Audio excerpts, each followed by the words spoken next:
Alléluia. Amen. Est-ce que sommes-nous dans la joie? Est-ce que nous sommes dans la joie? Bien-aimé, la Bible dit la force de l'Éternel, c'est ma joie. Amen. Alléluia. Amen. La force de l'Éternel, c'est ma joie. Lorsque Dieu est fort, moi je suis joyeux. Alléluia. Que Dieu soit béni. Nous voulons bien aimer l'écouter. Nous voulons écouter la pensée du Seigneur. Hier j'avais dit ceci. Ne cherchons pas dans la Bible à insérer nos pensées. Parce que nos pensées ne sont pas la parole de Dieu. Dieu, quand il a inspiré les hommes à écrire, ils ont respecté la pensée de Dieu. Voilà pourquoi, là où la Bible a dit le pain, respecte le pain. Ne mets pas foufou ou kwanga, non. Parce que Dieu, quand il a parlé du pain, il sait pourquoi. Il a une pensée sur ce pain-là. Et lorsque toi tu amèneras autre chose, ça ne sera pas la parole de Dieu. Alors nous voulons écouter la parole de Dieu. Le thème que nous sommes en train d'aborder est intitulé Quand nous tournons. Quand nous tournons nos regards vers lui, on est rayonnant de joie. Hier, nous étions dans la maison d'Abraham. Et nous ne sommes pas pressés de quitter la maison d'Abraham. Nous serons toujours dans la maison d'Abraham. Parce que chez Abraham, il y a à boire et à manger.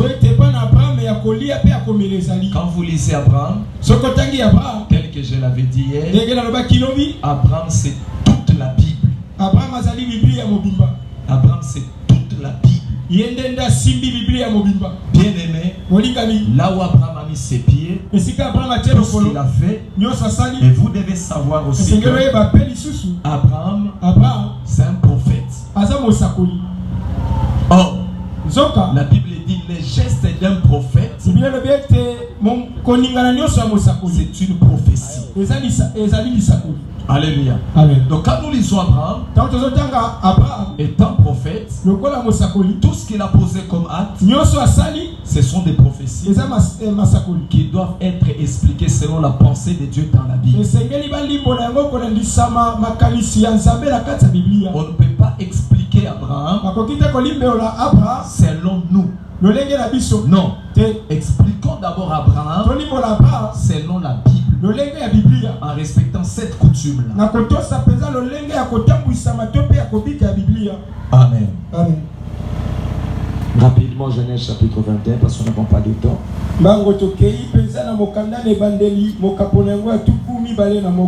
Je suis toujours dans la maison d'Abraham.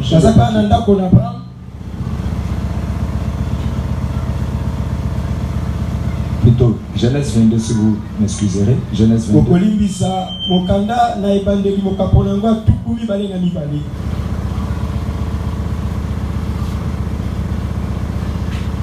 Nous allons lire jusqu'au 13e verset.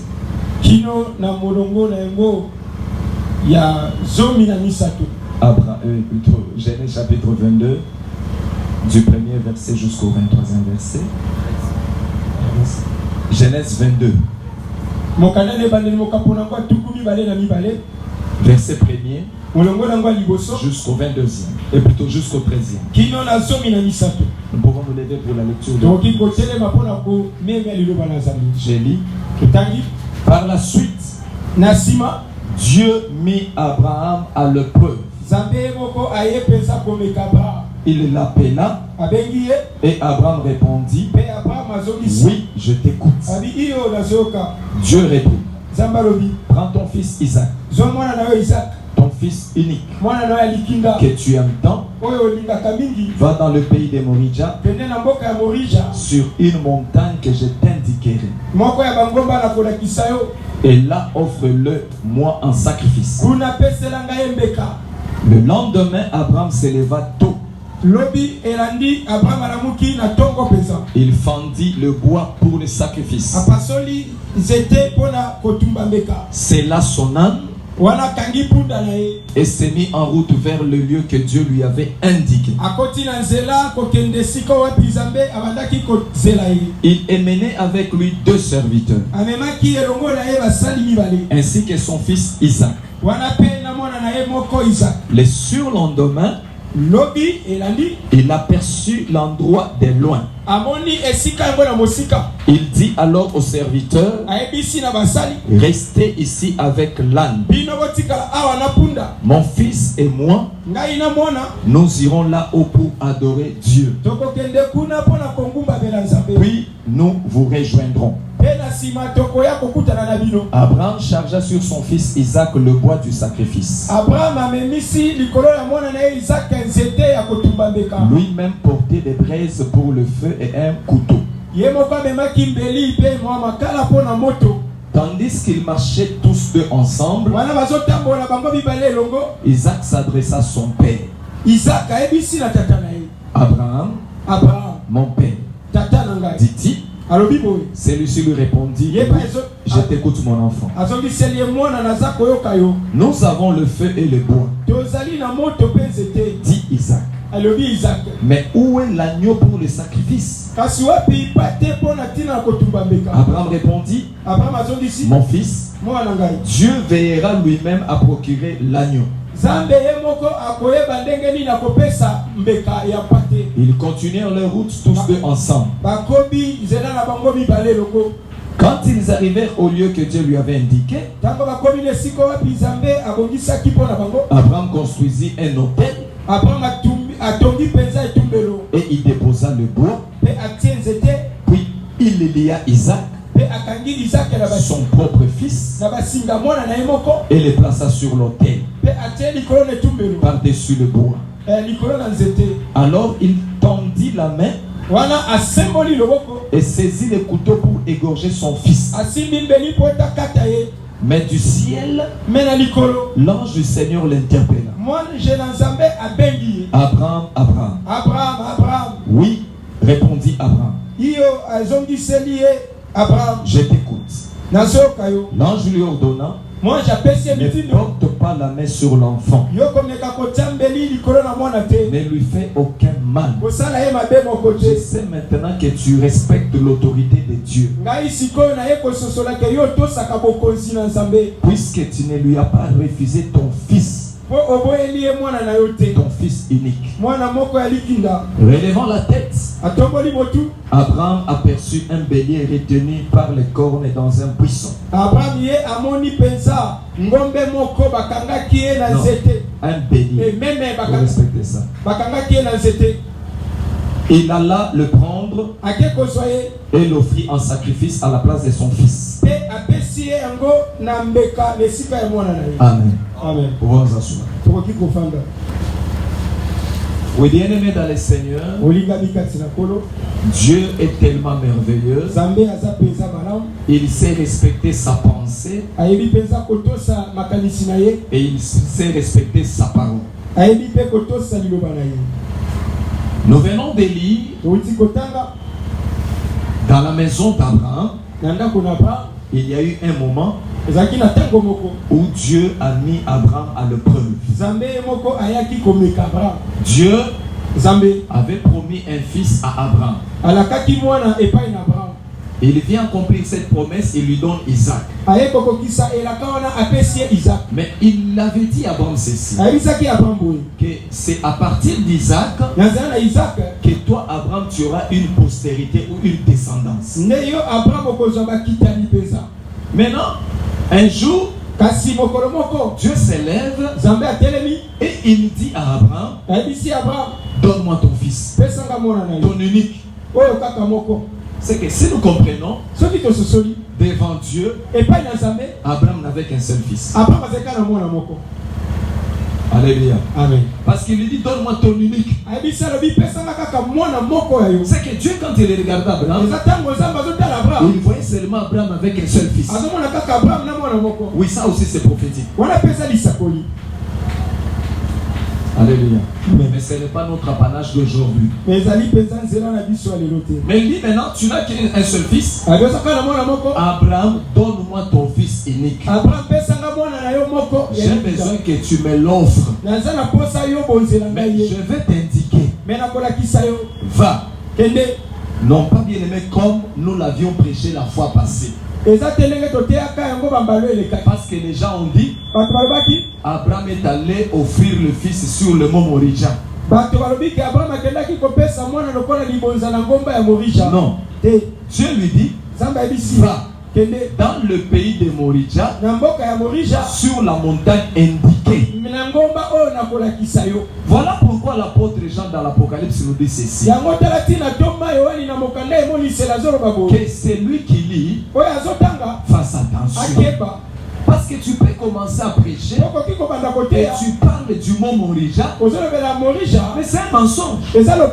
Alors que réellement tu n'as pas parlé d'une montagne de Morija. C'est le pays qu'on appelle Morija, mais sur une montagne indiquée. C'est que quand vous arrivez dans le pays de Morija, il y a plusieurs montagnes, mais toutes les montagnes ne reçoivent pas l'adoration. Or l'adoration doit se faire sur une montagne, mais la montagne indiquée. Ce qui veut dire, si tu entres dans le pays de Morija, tu vas sur une montagne qui n'est pas indiquée, même ton adoration ne sera pas reçue. Il faut aller dans le pays, mais sur une montagne indiquée. Il dit, c'est là que tu vas m'offrir ton fils. La Bible dit, le lendemain matin, Abraham se leva. J'aime bien la pensée de la Bible. La Bible dit, Abraham prit le bois au singulier. Il prit le bois, il le fendit. Quand on fend le bois, on obtient deux bois. Ne m'amenez pas dans ces étapes-là. J'ai affaire de chemin, je vais vers Jérusalem. Je ne peux pas entrer par-ci, par-là, ni dans la maison d'Obed-Edom. Non, je vais à Jérusalem. Quand il fend le bois, il obtient deux bois. Il met sur l'âne. Il scelle l'âne. Il prend le feu. Il prend le fils. Il prend deux serviteurs. Il se dirige. Vers où? Vers le pays de Morija. La Bible dit le surlendemain. C'est-à-dire Abraham a marché aujourd'hui, le lendemain et le surlendemain. C'est-à-dire pour qu'Abraham voie le lieu, il doit marcher pendant 3 jours. Alléluia. Amen. Il doit marcher pendant 3 jours. Il a marché aujourd'hui, demain, après-demain. Quand il regarde, maintenant il voit le lieu. C'est qu'il ne pouvait pas voir le lieu. Le premier, ni le deuxième, ni le troisième jour. Mais pour ton information, quand il allait avec le fils, les 3 jours-là, c'était les jours du ténèbre. Il ne pouvait plus voir le lieu. Alléluia. Il ne pouvait plus voir. Il fallait attendre après 3 jours. Quand après 3 jours, c'est alors que la lumière va apparaître. Pourquoi? Quand vous allez dans la Bible, dans Genèse chapitre 1er, la Bible dit ceci. Le premier jour, Dieu créa la lumière.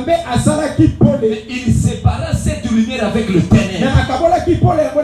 C'était le premier jour. Le deuxième jour, Dieu a créé, bien aimé, l'étendue entre les eaux.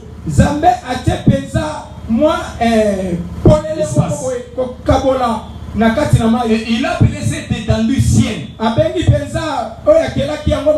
Le troisième jour, il ordonne que les sols sortent de l'eau. Et le quatrième jour, il vient créer le soleil.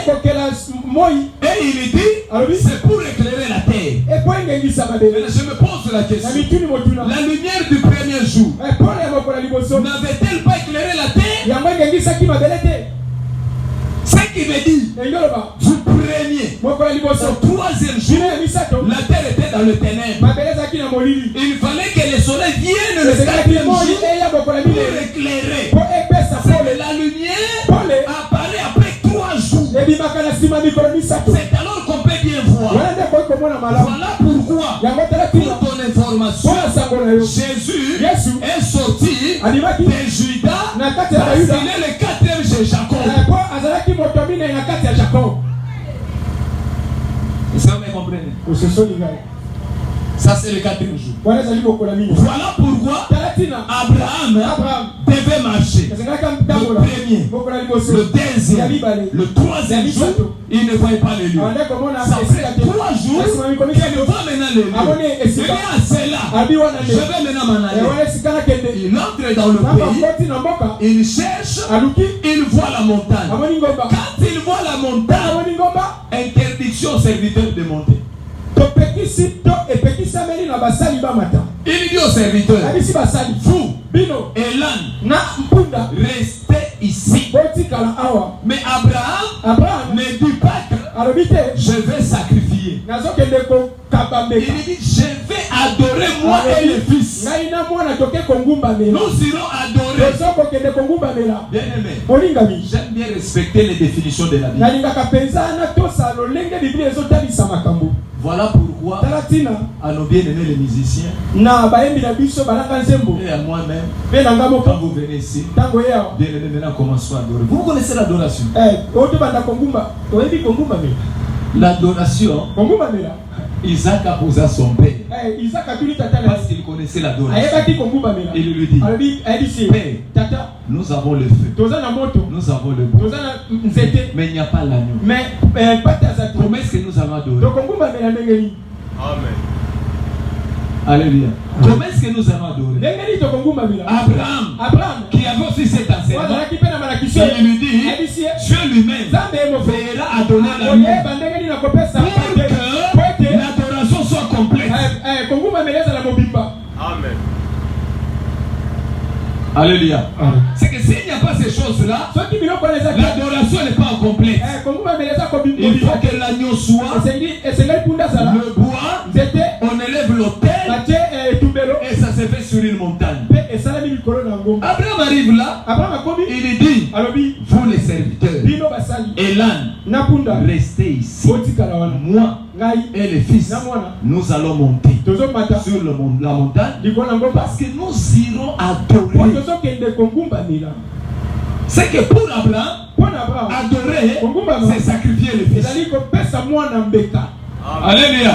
C'est sacrifier le fils. Tu ne peux pas adorer s'il n'y a pas l'autel. Pour adorer, il faut que l'autel soit là. Et sur cet autel, il doit y avoir un sacrifice. Parce que bien aimé, Dieu, quand il rencontre une personne, il ne le rencontre que sur le lieu d'adoration. Il le rencontre sur l'autel. Dieu ne rencontre pas une personne ailleurs. C'est sur l'autel. Amen. Alléluia. Abraham monte. Il va avec le fils sur la montagne pour adorer. Pourquoi? Parce que Dieu, dans sa culture, dans sa couture, il n'a qu'un seul lieu d'adoration. Il n'en a pas 2. Il n'en a pas 3. Il n'en a pas 4. Dieu n'a qu'un seul lieu d'adoration. Alléluia. Amen. Mais pour voir ces lieux d'adoration, il faut d'abord entrer dans le pays, parcourir le pays, chercher la montagne indiquée. Quand tu vois la montagne indiquée, c'est alors que tu peux monter mais avec le sacrifice. Alléluia. Amen. Abraham monte. Il sait que pour bien adorer, la première des choses, il faut d'abord élever l'autel. Il construit l'autel. Or, l'autel de Dieu ne se construit qu'avec 12 pieds. Il construit l'autel. Il le met sur l'autel. Après avoir mis le bois, maintenant il prend son fils. Il le lit. Le fils ne dit rien. Il ne parle pas. Il le lit. Il le fait monter sur l'autel. Abraham maintenant prend le couteau. Il dit maintenant je vais adorer. Je vais adorer. C'est-à-dire s'il faut adorer, tu dois aussi avoir le couteau. C'est que si tu n'as pas le couteau, ton adoration aussi ne sera pas agréable. Il faut avoir le couteau. Là, je ne fais que d'abord parler en langue. Parce que la Bible dit, s'il y a quelqu'un qui parle en langue, que 2 ou 3 les fassent, et qu'on interprète. Parce que la vie, c'est dans l'interprétation. La vie, ce n'est pas dans le parler en langue. Alléluia. Amen. Abraham prend le couteau. Quand il veut dire me porter le couteau sur l'enfant, l'ange de l'Éternel l'interpelle. Il dit Abraham. Abraham répond je t'écoute. Il dit maintenant, je sais que tu crains le Seigneur. Ne porte pas ta main sur l'enfant. Quand Abraham tourne son visage, il lève son visage. La Bible dit, je ne sais pas si nous comprenons ce langage. La Bible dit quand Abraham lève les yeux, il voit le bélier derrière lui. Comment quelqu'un qui a bien le regard courbé, quand il lève les yeux, il doit même voir derrière. Amen. Parce que la vie est derrière. Là, je parle des gens. Il était sur l'île de Patmos. Il marchait. Il entendait une voix qui l'appelle. Il regardait devant. Mais la voix l'appelait par derrière. Pour comprendre l'Apocalypse, il faut tourner le regard par derrière. C'est-à-dire, nous sommes dans la nouvelle alliance. Pour comprendre l'Apocalypse, nous devons tourner le regard vers l'ancienne alliance. Pour mieux comprendre l'Apocalypse. Amen. Alléluia. Amen. C'est ça Jean.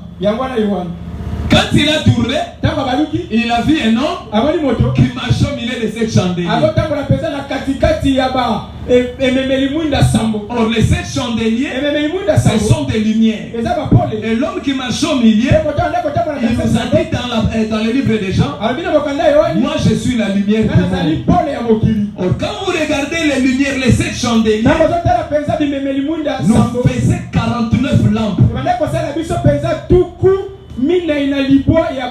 Et lui-même étant la lumière, il faisait bien aimer la 50e lampe. C'était le jubilé. La liberté. Alléluia. Amen. Alors bien aimé dans le Seigneur, quand Abraham lève les yeux, Abraham, il voit derrière lui. Avait-il des yeux derrière sa tête? Amen. Alléluia. Amen. Bien aimé, quand on lit la Bible, on doit la lire doucement, lentement et avec attention. En respectant les points, les virgules et tout.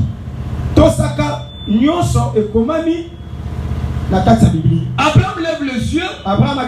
Il voit un bélier derrière lui, retenu dans les corps, et plutôt par les corps dans un buisson.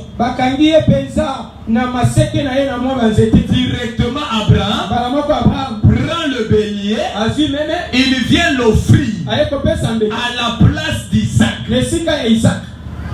Alléluia. Amen. Le bélier devient le sacrifice qui remplace la vie d'Isaac. C'est que la Bible appelle la mort par substitution. La mort par substitution. Le bélier prend la place d'Isaac. Or c'est Isaac qui était le sacrifice que Dieu demandait. Mais à la place d'Isaac, le bélier vient, il meurt à la place d'Isaac. Isaac retourne vivant. Amen. Alléluia. Parce qu'Abraham, quand il allait avec Isaac, dans l'enseignement qu'il avait de Dieu, il savait que cet enfant-là va mourir. Je vais revenir, main vide. Mais quand il arrive là, il trouve un bélier. Le bélier prend la place d'Isaac et Isaac retourne vivant. Alléluia. Maintenant, Moïse nous explique le bélier. Lévitique chapitre 1er. Lévitique chapitre 1er.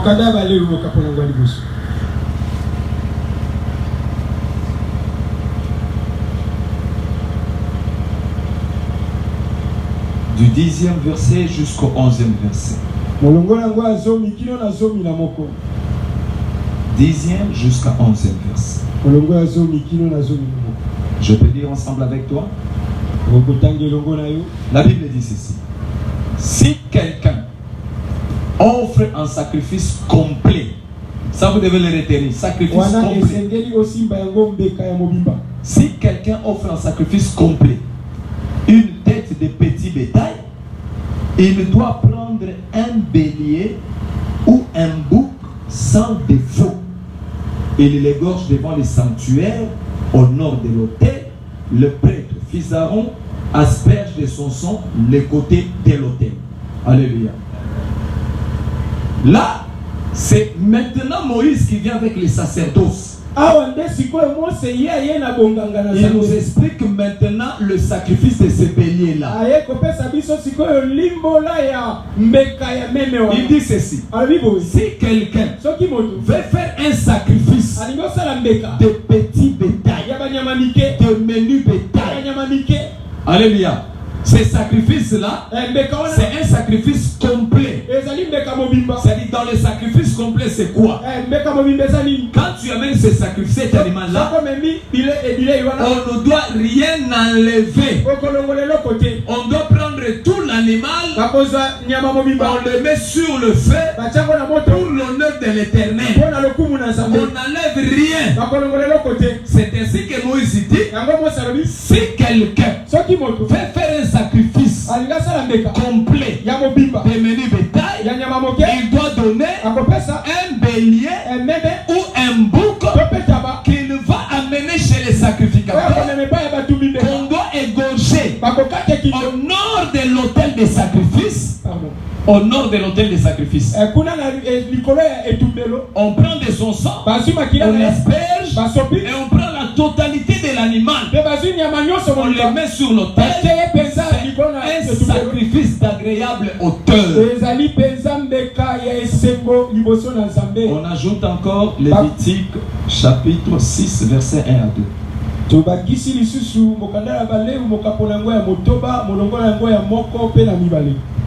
Lévitique chapitre 6 verset 1 à 2. La Bible dit ceci. Le Seigneur dit à Moïse de communiquer les ordres suivants à Aaron et à ses fils. Règles concernant les sacrifices complets. Les sacrifices complets. Ces sacrifices doivent brûler durant toute la nuit sur l'autel où on éteindra le feu. Alléluia. C'est-à-dire, quand c'est un sacrifice complet que vous devez donner à Dieu et que ce sacrifice est de menu bétail, qu'est-ce qu'on doit faire? On doit le donner au sacrificateur, mais ils doivent brûler ces sacrifices toute la nuit. Et là, que non pas les fils d'Aaron qui ont commencé à l'offrir. C'est Abraham qui avait d'abord commencé à offrir le bélier. Alléluia.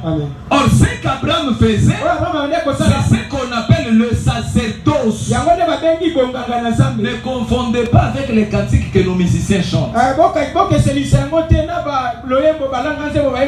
pourquoi j'ai toujours dit à nos musiciens que vous devez faire un effort d'être enseigné pour ne pas chanter les mensonges.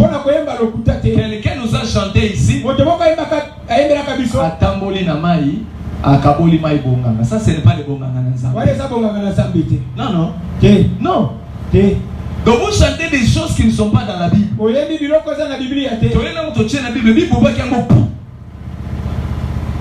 Parle des miracles. Mais ne parle pas du sacerdoce. Mais sacerdoce, c'est avoir le couteau à la main. Un sacrificateur doit avoir le couteau. S'il n'a pas le couteau, il doit avoir des longs ongles.